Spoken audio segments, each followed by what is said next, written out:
Nous allons voir maintenant les transparences. La gestion des transparences. Donc, menu fenêtre, transparence ici, ou alors sur le côté, ça équivaut à cette fonction-ci. Voilà. Les transparences, en fait, en général, ça concerne l'opacité. Donc, par exemple, si je sélectionne le cercle orange sur le carré bleu, en fait, je peux modifier l'opacité du cercle à, par exemple, 50% ou 16%. Voilà. Chaque élément séparément peut être rendu moins opaque ou plus opaque. Mais alors, autre chose, Illustrator, aussi bien que Photoshop ou InDesign, gère les modes de fusion. C'est-à-dire que ici, vous avez un pop-up avec plein de modes de fusion différents qu'on retrouve dans tous les produits Adobe. Ça fonctionne de la même manière donc en InDesign ou en Illustrator ou en Photoshop.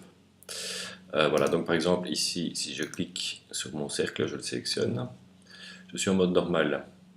Donc je peux changer l'opacité comme on vient de le voir. Mais en plus de ça, je peux changer le mode de fusion. C'est-à-dire que je peux le mettre en produit par exemple. Et là, qu'est-ce qu'on voit?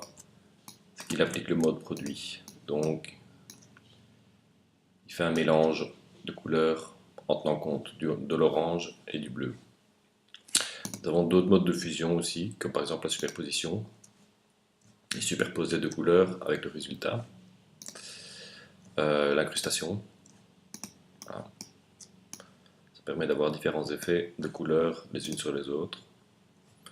La teinte par exemple. Voilà. Et on peut toujours contrôler l'opacité. Voilà.